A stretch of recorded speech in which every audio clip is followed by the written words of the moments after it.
Okay, perfect. Well, hello everyone. Thank you for joining for Where to Wednesday. I have the beautiful Danielle here with me, and she is from Charlotte, North Carolina. She's going to talk about that area with us today and also the northern parts of South Carolina.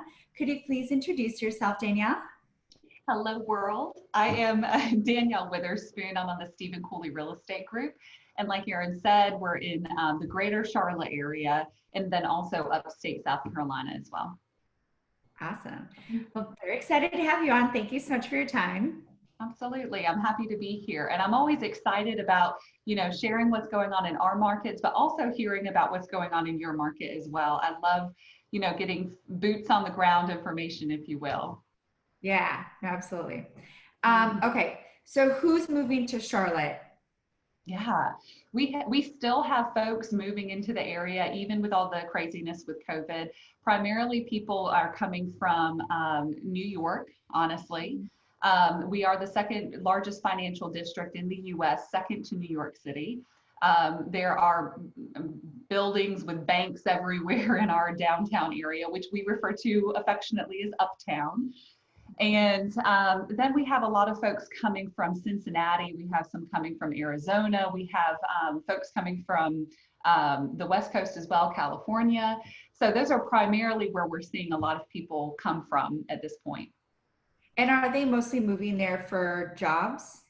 Primarily, absolutely. Jobs. We were voted the #1 hardest working city in the US, and it's the name is kind of funny, but the reason we were voted that is because our plentiful job market. And we do have a lot of people that come in every single day from different areas, primarily for relocation for jobs. Wow, wow. Okay. And so the people that are moving there for work, where are they living? Are they living downtown, outskirts? That's a great question. So Charlotte, North Carolina is encompassed by a large highway that goes all the way around Mecklenburg County with Uptown, our downtown district, right in the center. So it really makes it so, you can pick your passion about where you want to live, what you want that to look like, what amenities you want around you. And because it's Uptown, where most of the jobs are located, especially in banking, is right in the center, you have a very similar commute all the way around, if that makes sense. So they're moving all around the place. They're moving right in Uptown. They're moving to different locations around the 485 loop as well. But I always tell people they have to narrow it down before they get their boots on the ground to start looking at houses. Otherwise, it's too overwhelming because there's too many options. Okay. So give me a couple lifestyles. Like if I want to move downtown, or uptown, what is that lifestyle that I'm going for? Absolutely. Walkability, lots of festivals typically. I mean, COVID has put a little bit of damper on there.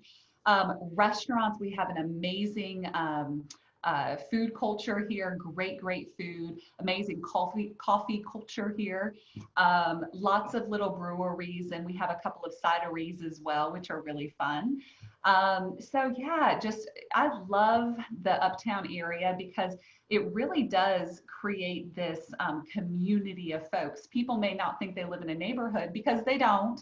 However, knowing the people within your building is just so special to me. And you are in the South and you are in a location where people are influxing a lot for jobs. So you have a situation where there's a little bit of sweetness in there because it's the South and we all say, hey, y'all, and we smile and wave and talk to strangers because that's just what we do. But also you have folks that are coming in that don't know anybody. And so they're also looking to make connections as well. So in my opinion, Charlotte is one of the friendliest cities you will ever come to because of the Southern sweetness and because everyone's trying to make friends. Oh, that's great. Okay. So then I'm assuming a lot of your uptown is buildings like what we have. Is it a very vertical market? It is a very vertical market right in Uptown, which is a small district. Now, if you get even a half a mile outside of that small district, that Uptown district, and I shouldn't say small, but you do have more neighborhood-esque areas.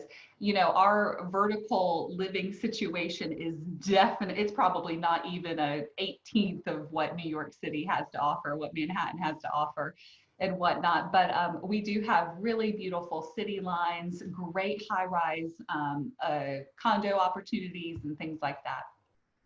So what are people paying for, let's say like a 1 bedroom or a 2 bedroom in that community? I'm going to blow your mind, Erin. Probably.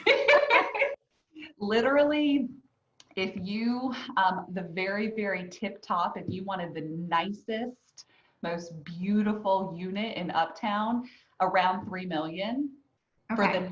nicest. Yeah. And then, I mean, they have units all the way down to low 200s. And actually, there's one community in that area that has high 100s, 180, 187. Wow. Yeah, And okay, so I want to talk about this $3 million place now. yeah. So if you're getting something at the tip top of luxury, what does it have to include to be in that luxury price point? You know, typically it's penthouse, beautiful views, great amenities, updated completely. No need to go in and gut reno anything. Everything is updated to the nines. But yeah, the views, the space, the updates, the amenities, those are pretty much the big things. And then of course, being on the penthouse, you do have the highest views in the city typically and whatnot. But I mean, 3 million, 4 million, maybe 3.75 would get you anything you could want in Uptown. How big are they usually in that price? Like in after you hit 2 million, how big are we looking square footage wise? Yeah, you know, that's a great question. You know, anywhere from 3,000 and up. Wow. So, you know, we talk about that a lot, which I think is really interesting about our community because the cost of living is not high, and especially for cities that have great job markets and then that also have professional football teams, for professional basketball teams. You know, it to me, and I'm a little partial, but to me, you know, for cost of living and for job opportunities, Charlotte really has a lot going for it for sure. And then of course, you know, 3 million in your market. I remember me and my husband traveled to New York City a couple of months, I think like 6 months before COVID hit. And I have my phone out, so I'm looking at property values as we're walking around just because I'm a real estate nerd and that's what I do. And I'm like, oh my gosh, that's that price because we're used to such a lower priced market. Mhm. But it's just interesting to see the differences and whatnot. Yeah, no, that's great. Okay, so then if you don't want that downtown experience, but you still want to be well, actually, I should ask, is there an area that you're close enough that you don't need a car? How is public transportation? Yeah, I would definitely say that the Uptown area, you wouldn't necessarily need a car. I do know some folks that live in Uptown that don't have a car. They don't go travel outside of Uptown. We do have a new rail system that has been really, really wonderful as well. It will take you right into Uptown from the little neighborhoods around the area. And they're actually expanding the rail system as well. That's going to give people a lot more opportunities to maybe live in areas that are even less expensive and commute into town without a car because the commute does get a little intense. So, you know, that has been really great. I don't know much about the bus system, but that rail system has been really phenomenal. Mhm. Oh, that's great. So, Mhm. all right, if people don't want to live in the vertical living, what other neighborhoods should they be looking at? Lord have mercy. There are thousands, hundreds of thousands. It's crazy. There's just so many different communities depending on what you're looking for. If you know people are looking for particular schools, if they're looking for particular, you know, proximity to parks, it's really, really hard for folks to nail down what they want until they come and they walk in those neighborhoods and they see the communities because there's so many different options. If someone said, you know, I really like the outdoors, I want to be at this price point, there's a place for that. If someone says, you know, I want my kids to be able to walk to school, there's a place for that. If there's someone that wants to be in a neighborhood community, but also They could hop on a scooter and get into Uptown. There's a huge location for that. So it's really a situation, and it's not a specific answer for you, and I have to apologize. No, that's Um, okay.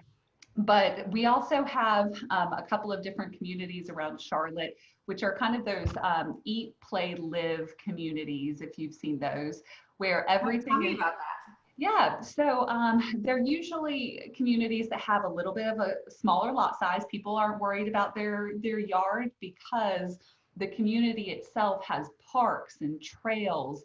They also have restaurants and nail shops and doctors and attorneys right within the community. So a lot of times folks are using their golf cart to get from, their house to where they want to go for dinner, or even their house to where they work if they work within that community as well.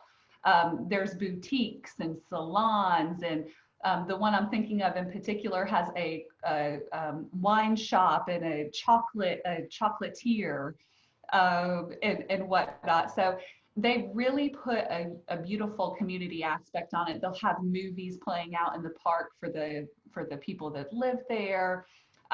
Very white picket fence, adorable, Yeah. walkable, all of that good stuff. Okay, so when you're saying community, is this like a gated community or is this more like a certain town? What is that? Great question. It's not gated, it's open to everyone or anyone. It's just kind of in a certain area. It has one name, but it's a huge conglomerate of different things, including people's homes and trails and things. So it could be like Greystone community and it's just that's the community. And it's Yeah, just like you go in through that entrance and you're entering the community. absolutely. Okay. And do they have grocery stores and everything? I know that you Um, mentioned a lot of, but they have grocery stores? That would be an amazing addition. The ones that I'm thinking of don't have grocery stores, but they are really, really close to grocery stores. I've seen carts on the main road going across the road to get to the grocery store. So, I think they're kind of just taking over all of that area, not only the community, and I'm good with it. I think it's adorable. Hop on your golf cart, get to the red light, go get some groceries, come back. Sounds like Yeah. a good life. Where is the one that you're talking about? What is that one called? The particular one I'm talking about is called Baxter Village. It's in the town of Fort Mill, South Carolina. It's approximately 20 minutes of a commute to Uptown. So it's on the bottom part, if you will, of Okay. the 485 loop. A little bit further down. However, because of where Uptown is located, it still has great proximity. Yeah, And 20 then you're minutes. in South Carolina where you get the lower taxes as well, which people really enjoy too. Okay. But that community in particular had the highest market growth of any area in all of the greater Charlotte area. Year over year, it grew 19% in market value, 19% from Wow. 2018 to 2019. Pretty aggressive. Wow, that's huge. Yeah. And do you see things still growing like that now? Yes. The builders, and luckily I was talking to another agent recently and they were saying, in their market, there was no land to build upon. There was Yeah. nothing builders could really, do.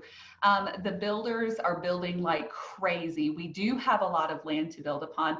And we even have areas that have not been really developed that are just sitting there raw, waiting for someone to develop them because they are still wonderful proximity to Uptown, which is important. You want to be able to get to where the jobs are for the market. And so there are plans for the development of those areas. COVID has definitely slowed down some of the development plans because people are just unsure right now. Yeah. Some builders we're seeing are steaming full ahead. Some builders are pulling back, just depending on what their strategy is. Hmm. Okay. And so give me an idea if I were to have, gosh, I feel like all I talk about is condos and cups, but if I were to have like a two-bedroom in North Carolina versus a two-bedroom in South Carolina, same size, what might be that tax difference? That's a great question. When a lot of people, They say because things are a little more expensive in North Carolina, gas is a little more expensive, that it really kind of does even out. Mhm. It's not a tremendous cost difference, but there is a savings there, and people always get excited about a savings. So I'm not sure if I could give you an exact number associated to it, but there are some people that move to South Carolina due to some of the savings. And it really depends on the price of the house if you really think about it. Because if you're talking about low prices of houses, you're talking about low prices of taxes. But when you start pushing that boundary of how expensive the house is, those taxes they rack up. Another thing for South Carolina, which is kind of interesting as well, is that for 100% disabled veterans, they pay no property taxes whatsoever. And Wow. so, yeah, and a lot of people, because of their service, my husband is in active duty military, and my brother-in-law is actually 100% disabled from the military. You may not know that someone's completely disabled from the military. It doesn't necessarily mean that they're in a wheelchair and can't move. You know what I mean? So we see a lot of service members when they come to the area deciding very quickly that they're going to be moving to South Carolina because they pay zero property tax And that's for the whole state. for the whole state. Yeah. Wow. Yep. Yeah, I had no idea. That's so interesting. I know. They're trying to fight for it in North Carolina as well. There is a particular area of North Carolina where a lot of people do retire, and Mhm. South Carolina is just drawing them from that area because of the no property tax. Wow. Okay. Well, that's really interesting. Mhm. Um, other than finance, what kind of jobs are moving to North Carolina? Yeah, the two biggest ones that I see are finance and then also healthcare. We have a huge healthcare system as well. Um, and outside of those, um, usually it's a something associated to finance or healthcare. Mhm. Okay. Oh, I Oh, didn't know that and about that. Amazon. We have a huge Amazon fulfillment center as well. Yes. Yes, yes, yes. And they are still going. They're going probably triple time with COVID. If someone needs a job, I promise you Amazon is hiring. You know what I Right. mean? Absolutely, absolutely. Okay, so I want to learn about your luxury market there. What price point does that start at? The luxury market for South Carolina starts at 500,000. The Okay. luxury market in North Carolina is about 650 and up. Okay. And are there certain things that make it luxury? Is it the size, maybe the location, what it has? Mm-hmm. That's a great question. So in the both in those markets, both are considered just based on price. Okay. Now, you will see things, across the board. We have some $1 million properties right now that are, beautiful pieces of land, and then the house itself is not as great. So it really is just facilitated by the price of the home in these areas. Got it. Okay. And are there any trends that you're seeing right now in the market that maybe buyers are looking for? Yeah, no, there definitely are some trends, and it's ebbing and flowing, and it's changing rapidly with Okay. COVID. It's interesting, and I do like to talk about, the shift that happens, and I think it's great for any industry, just like learning how to pivot as fast as possible when something is brought into your way, right? Because at the end of the day, we do sell houses, but at the end of the day, we are helpers. We help people, we help our clients get done what they need to get done, which is buying or selling houses, which is a huge investment for most people. A lot of people have a lot of emotion tied up to the property that they're either buying or selling. And we can't step back from that whenever there's a situation at hand, if we're legally allowed to. Now, Yeah. there are a lot of situations where they just kind of shut us down completely and whatnot, and we kind of have to hang on for those. When it came to COVID, we had about only I would say a week and a half, 2 week stutter step, I would say, on showings, and then Mhm. everything kind of continued as normal. We had only two contracts out. I think we had 117 under contract whenever COVID hit. Only two fell out. which Oh, was wow, that's great. due to COVID related situations. Mhm. And so we didn't really see a huge drastic change when it comes to trends in the market currently. Homes are Mhm. still selling in multiple offers and things of that nature. And that's due to the fact that the Charlotte market and upstate South Carolina market, we have no inventory. We have buyers who are aggressively trying to find houses, who are getting in multiple offers with 22 offers on the table, you know. And so it's just a situation where if it's within, 375 and below, which is where a lot of our market sits, Mhm. and a lot of our buyers are, it's going in multiple offers, above ask, waiving contingencies and things of that nature. So that's definitely gotten a little more aggressive, I would say, even through COVID right now. Um, and so, yeah, the trends that we're seeing, we saw them pre-COVID, and now we're just seeing them even more aggressively now. Are you seeing less inventory come on? We are seeing less inventory come on, and specifically in certain areas. We're seeing our luxury market decrease and pull back a little bit. And, I think that the luxury market was hit a little harder in our community than the average market.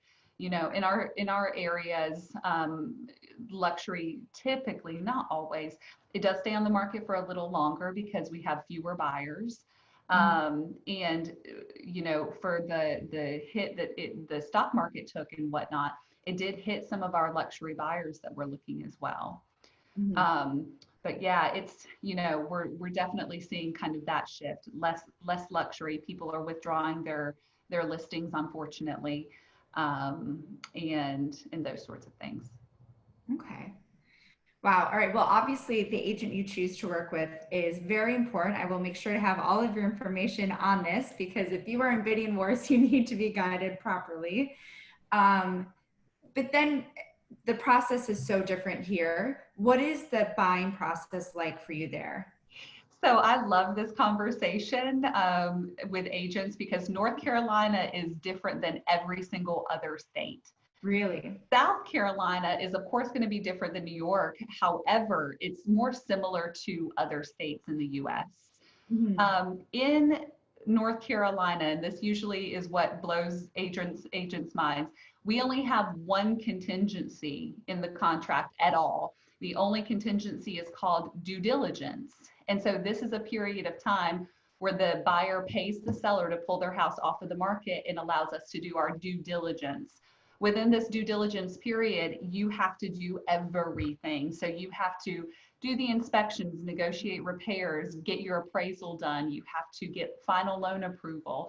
If you're having to sell a house before you purchase another one, that needs to be wrapped up tight because after that 30 to 35-ish day due diligence period, you have no other way out of that contract. You are locked in. There's no financing contingency, nothing. So, Wow. Okay. So yeah, yeah, wow. yeah, You said it could be 30 to 45 days. correct. However, And oh, go yeah. ahead.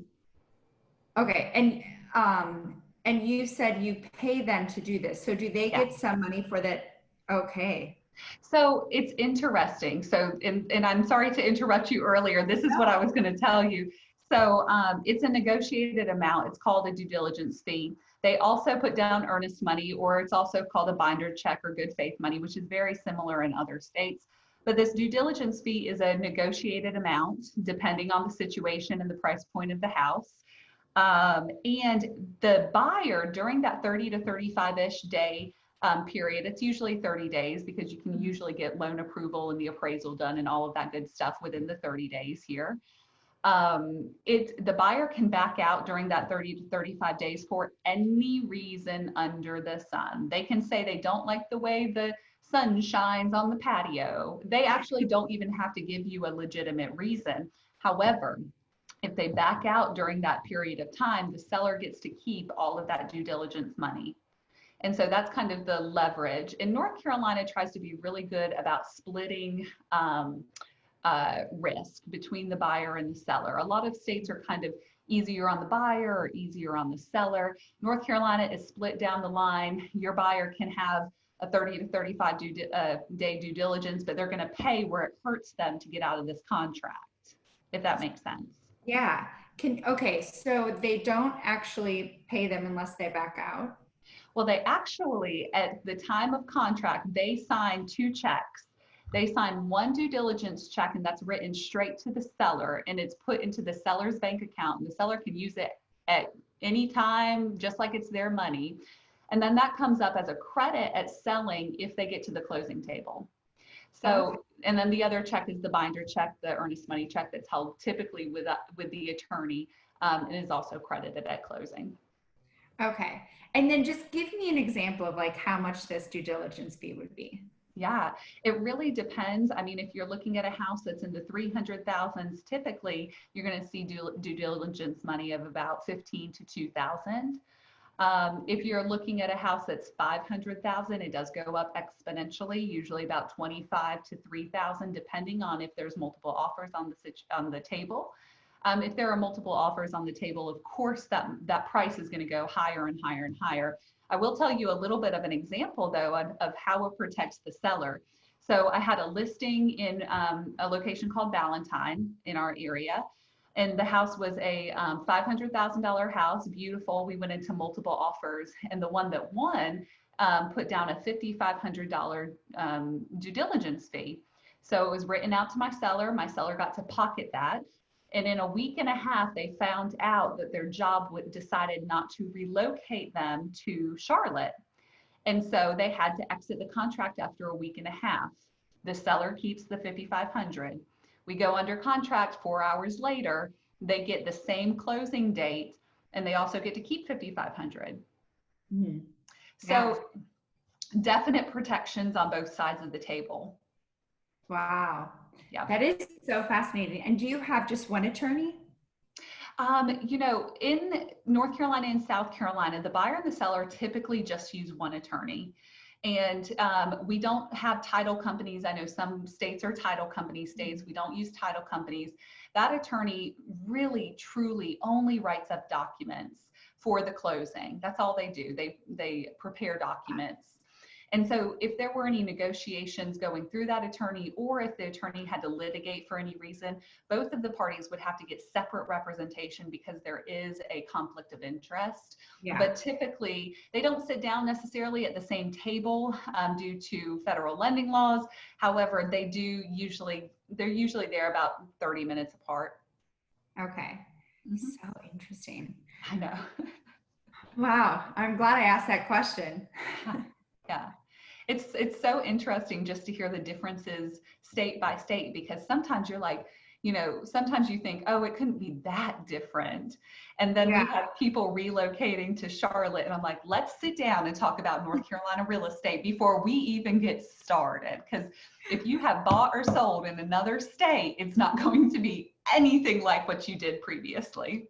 Yeah, no, absolutely. Mm-hmm. All right. So what else should we know for anybody that's thinking about relocating to those markets? Absolutely.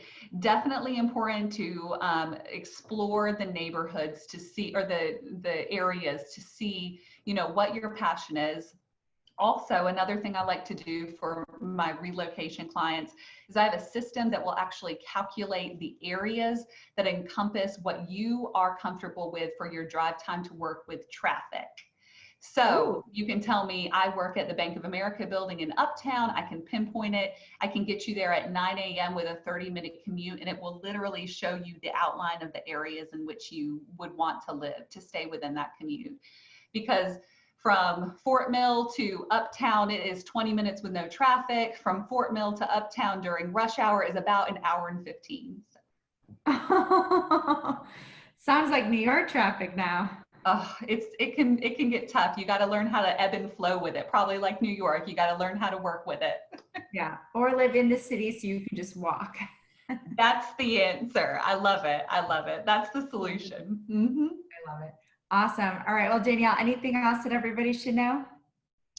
You know, if you know of anybody that's relocating to the greater Charlotte area or upstate South Carolina, we would love to help you. We are ranked with Keller Williams #1 in both North Carolina and South Carolina.